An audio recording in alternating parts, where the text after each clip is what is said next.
만일 이스라엘 온 회중이 여호와의 계명 중 하나라도 부지중에 범하여 허물이 있으나 스스로 깨닫지 못하다가 그 범한 죄를 깨달으면 회중은 수송아지를 속죄죄로 드릴지니 그것을 회막 앞으로 끌어다가 회중의 장로들이 여호와 앞에서 그 수송아지 머리에 안수하고 그것을 여호와 앞에서 잡을 것이요 기름 부음을 받은 제사장은 그 수송아지의 피를 가지고 회막에 들어가서 그 제사장이 손가락으로 그 피를 찍어 여호와 앞 휘장 앞에 7번 뿌릴 것이며 또 그 피로 회막 안 여호와 앞에 있는 제단 뿔들에 바르고 그 피 전부는 회막 문 앞 번제단 밑에 쏟을 것이며 그것의 기름은 다 떼어 제단 위에서 불사르되 그 송아지를 속죄죄의 수송아지에게 한 것 같이 할지며 제사장이 그것으로 회중을 위하여 속죄한즉 그들이 사함을 받으리라.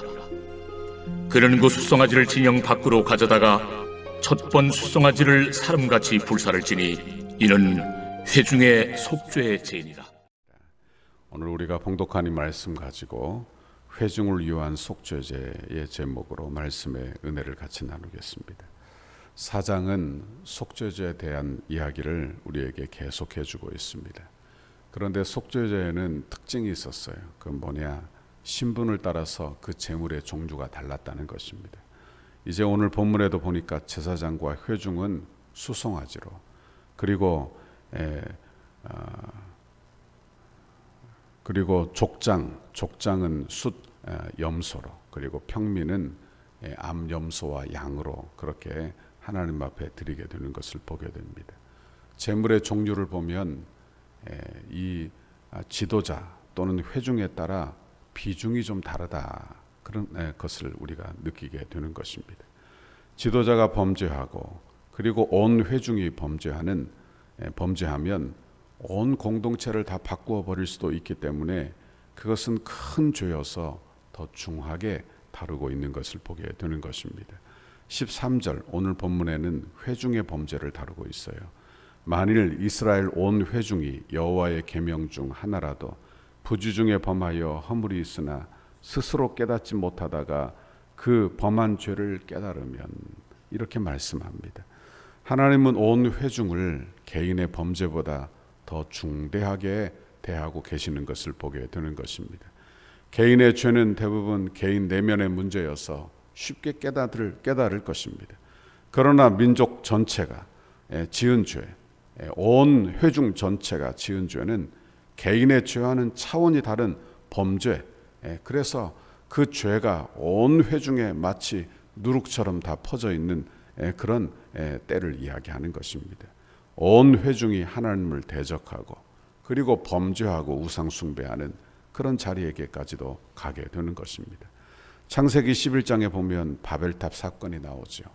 여기에도 보니까 그들이 인류가 범죄하는데 스스로 교만해져서 높아져서 바벨탑을 세우고 하나님을 저버리고 하나님과 같이 높아지려는 교만함이 그들의 생겨나게 되는 것입니다. 출애굽 당시에 이스라엘 백성들이 가데스 바네아에서 정탐꾼을 보내어 가나안 땅을 정탐할 때에도 10명의 정탐꾼 지도자들이 부정적인 보고를 하자 어떻게 되었습니까? 온 회중이 울며 원망하고 죄 가운데 빠진 것을 보게 되는 것입니다. 여러분, 회중이 범죄, 이건 개인의 범죄와 다른 것입니다. 아주 심각한 것을 알아야 돼요. 왜냐하면 개인의 범죄는 깨닫기가 쉽지만 회중의 범죄는 그 심각성을 깨닫기가 어렵다 하는 것입니다. 집단적으로 혹은 민족적으로 죄를 짓기 때문에 깨닫기가 어려워요. 왜? 나뿐만 아니라 다른 사람도 동일한 생각을 다 가지고 있기 때문에 그저 문화처럼 번져나가는 그런 죄, 그래서 그들이 깨우치기가 너무 어렵다 하는 말씀입니다. 군중심리, 군중심리라는 게 있죠. 그러니까 군중심리가 개인의 죄를 다, 감각을 다 마비시켜 버리고 마는 것입니다. 그러므로 회개할 마음의 여유조차 다 이런데 뭐 이렇게 생각한다는 거예요. 여러분, 우리 공동체적으로 주님 앞에 늘 회개 잘하는, 엎드려 주의 말씀을 듣는, 순종하는 우리 교회가 될 수 있기를 간절히 바랍니다.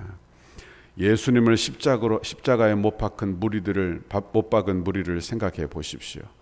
저들 중에는 예수님께서 하신 진리의 말씀을 들은 자도 있었을 거예요. 그리고 하나님의 기적을 직접 목도하고 경험한 자도 있었을 것입니다. 그런데 온 회중이 예수를 십자가에 못 박으라 소리를 칠 때 그들은 무엇이 옳고 그른지 생각하지 못하고 그저 군중의 의견이 옳다 생각하고 그렇게 간주하고 그 길을 따라가게 되는 거예요. 여러분, 민족의 죄는 또한 그러므로 징벌도 크다는 것을 우리가 알아야 하는 것입니다. 소돔과 고모라의 민족적인 범죄, 그건 개인의 징벌 이 정도가 아니에요. 온 소돔과 고모라를 하나님이 징벌하시는데 불과 유황불로 그들 전체를 불살라 징벌을 하신 것을 알게 되는 것입니다. 여러분, 오늘 본문은 온 회중이 범죄하면 그 죄를 속할 방법을 속죄죄로 제시하셨는데 그 방법이 이렇습니다. 15절에 온 회중의 장로들이 여호와 앞에서 그 소송아지 머리에 안수하고 그것을 여호와 앞에서 잡을 것이요 그랬어요. 온 회중이 범죄하면 어떻게 하라 했느냐? 제사를 드리는데 회중이 다 참석할 수 없으니까 그들을 대표하는 장로들이 나와 그 소송아지 머리에 안수하게 되는 것입니다. 여기 안수한다는 행위는 죄를 인정하는 거예요. 죄를 자복하는 거예요. 그러니까 회개하는 행위와도 같다, 그런 말씀입니다. 안수를 통해서 그들의 죄가, 회중의 죄가 짐승에게 옮겨져요. 전가가 되는 거예요. 그리하여 우리는 여기서 한 가지 사실을, 영적인 사실을 깨닫게 되는 것입니다. 그건 뭐냐? 여러분, 대표적인 원리예요. 우리가 이 시대에 여러분 예수 믿는 사람으로 이 자리에 서 있는 줄 믿습니다.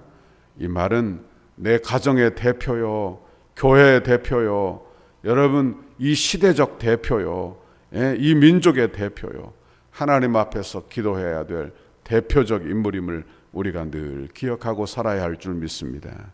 우리는 멸망받을 이 세상에 왕 같은 제사장으로 세워주신 줄 믿습니다. 그러므로 우리는 깨어 기도하되 나만 위하여 기도하지 말고 민족을 위하여 기도하시고 교회를 위하여 기도하시고 가정을 위하여 기도하시고 여러분 다른 사람을 중보하여 기도하는 여러분의 신앙생활이 되시기를 간절히 바랍니다. 다니엘이 민족의 죄를 위하여 통회하고 자복한 사람이에요. 그런데 그가 기도하다가 70년의 때를 깨닫게 돼요. 그리고 민족의 죄를 회개하는데 마치 자기가 지은 죄처럼 자복하고 회개하는 것을 보게 되는 것입니다. 여러분, 다니엘이 이 기도로 말미암아 포로 귀환기의 역사가 시작이 되는 거예요. 그걸 우리가 기억해야 하는 것입니다. 여러분, 우리 교회는 중요한 때에 와 있습니다. 여러분, 이때 우리 모두 다 기도해 주시기를 간절히 바랍니다. 교회를 위하여 꼭 기도해 주십시오. 교회가 평안해야 여러분 가정 다 평안하고 하나님의 은혜가 흘러가는 줄 믿습니다. 교회가 어려우면, 교회가 시험에 들면 온 성도들 가정이 다 직장이고 사업이고 자녀고 할 것 없이 다 시험에 들게 되는 거예요. 그러니 교회가 늘 평안하도록 기도하고 엎드려 기도해 주시기를 간절히 바랍니다. 16절 17절에 보니까 기름 부음 받은 제사장은 그 수송아지의 피를 가지고 회막에 들어가서 그 제사장이 손가락으로 그 피를 찍어 여호와 앞 휘장 앞에 7번 뿌릴 것이며 이렇게 말씀했어요. 속죄물은 회중의 죄를 뒤집어 쓴 존재입니다. 그러니까 이제는 죽어야 마땅한 거예요. 왜? 죄의 싹은 사망이에요. 그렇게 속죄자가 죽고 그 죽음을 보여주는 피를 가지고 회막에 들어가 제사장이 손가락으로 찍어 휘장 앞에 7번 뿌리게 되어 있는 것입니다. 여러분, 이것은 죄는 반드시 피로 그 대가를 치러야 한다는 그런 말씀이요.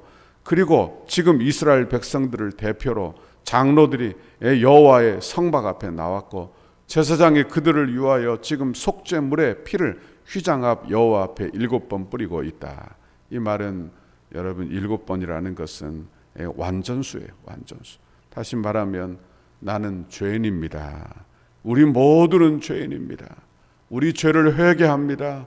그러며 죄로부터 완전히 결별됨을 선언하는 그런 내용이 된다 하는 것입니다. 우리도 주 앞에 회개하여 우리의 죄로부터 완전히 결별되는 우리 모두가 되실 수 있기를 간절히 바랍니다. 회중에 죄를 위하여 뿌린 그 짐승의 피, 그 뭘 보여주는 것 같아요? 그건 예수 그리스도의 보혈의 공로를 우리에게 보여주는 줄 믿습니다. 개인의 죄건 공동체의 죄건 누구의 죄든 예수 그리스도의 피가 뿌려지면 속죄함을 받는 줄 믿습니다. 우리는 짐승의 피를 뿌려 이제 속죄받는 그런 구약의 시대에 살고 있지 않아요. 우리는 예수 믿어 그의 피가 우리의 마음에 뿌려져 속죄를 받는 그런 신약의 시대에 살고 있는 줄 믿습니다. 그러므로 우리는 예수 그리스도의 피를 꼭 붙드는 우리 모두가 되기를 바랍니다. 또한 우리가 내 가정만을 위하여 기도하지 말고 우리의 회개가 자신에게만 머물지 아니하고 여러분 우리에게서 나와 교회를 위하여 공동체를 위하여 사회를 위하여 민족을 위하여 깨어 기도하는, 그래서 마치 내 죄인 것처럼 통회하고 자복하는 저와 여러분의 심령이 될 수 있기를 간절히 바랍니다. 이 기도는 민족을 살리는 교회의 기도예요. 여러분 이런 기도는 교회를 살리는, 교회를 세우는 기도가 되는 것입니다. 오늘 이 새벽에 우리의 기도가 이런 기도되어 민족을 살리고 교회를 살리는 기도 되기를 간절히 바랍니다. 니느웨 백성들이 죄를 지었을 때 하나님은 그들의 죄를 보고 그들을 멸망시킬 것을 결정하셨어요. 말씀하셨어요. 그러나 그들이 선지자 요나의 경고를 듣고 왕으로부터 온 만 백성이, 전 백성이 다 회개하고 돌이키자 하나님이 그 회개를 보시고 그들을 용서하시고 회복시켜 주신 줄 믿습니다.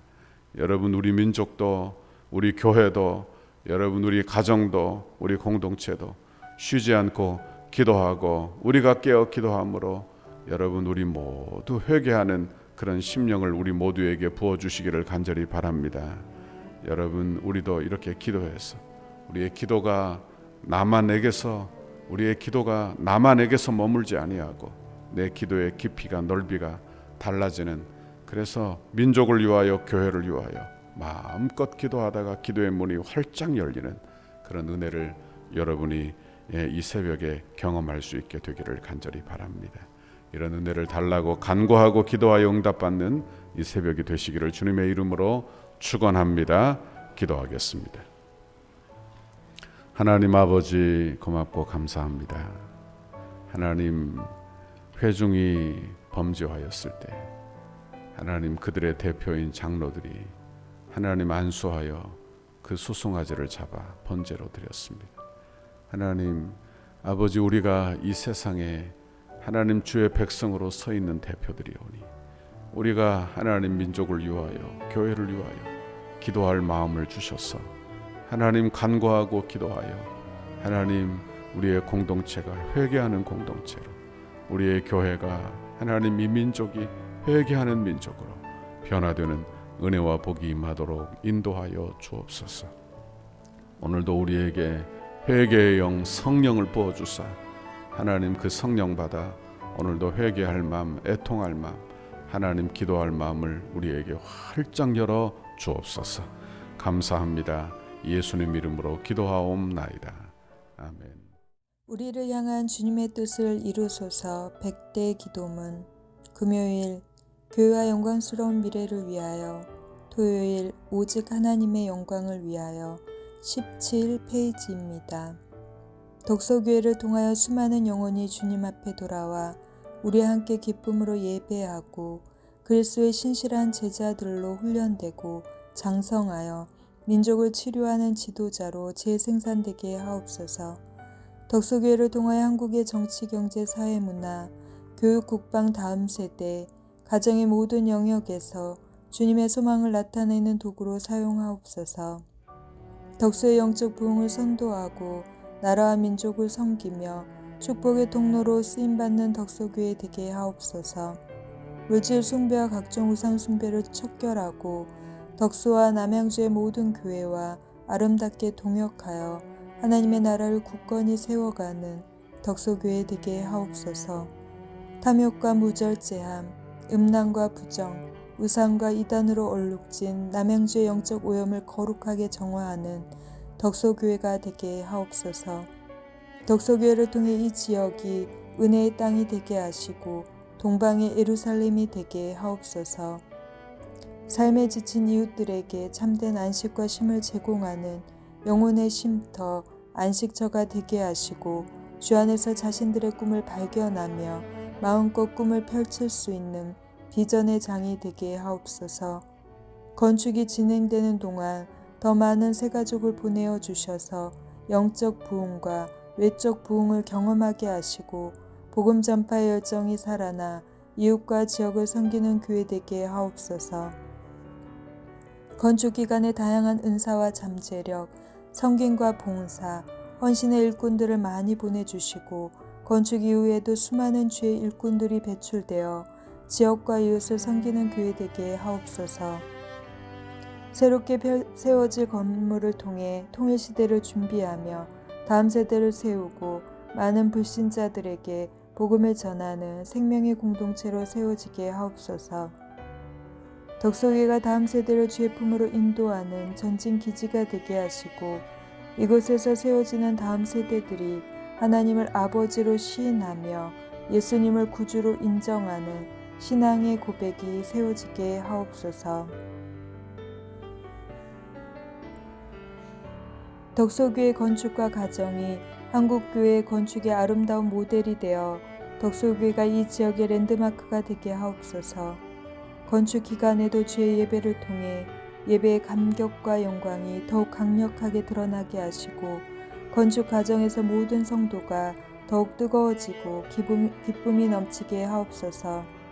담임 목사님과 당의 건축위원장 장로님과 건축위원들과 소위원회에 은혜를 주셔서 하나님이 공급하시는 지혜와 능력으로 건축을 진행하게 하시고 하나님의 전신갑주로 보호하여 주옵소서. 건축을 통하여 세대를 초월하는 강력한 성령의 기름 부으심을 경험하게 하시고 세대 간의 하나가 되는 교회가 되게 하옵소서. 건축을 통하여 덕소를 대표하는 교회가 되게 하시고 덕소 지역의 영적 부흥을 선도하는 교회가 되게 하옵소서. 건축을 통해 믿지 않은 영혼들이 교회로 나와 예배드리며 변화되고 구원의 감격이 넘치는 덕소교회가 되게 하옵소서. 건축 과정이 부담이 아닌 축복임을 확신하며 하나님의 거룩한 부르심 앞에 온전히 응답하는 성도들이 되게 하시고 자원하는 심령과 헌신하는 모든 주의 백성들에게 이삭에게 주신 100배의 결실이 있는 복을 주옵소서. 건축의 시작으로부터 모든 과정과 입담 및 헌당 등 모두를 하나님의 손에 올려드리오니 하나님만이 영광을 받아 주옵소서. 예수님의 이름으로 기도합니다. 아멘.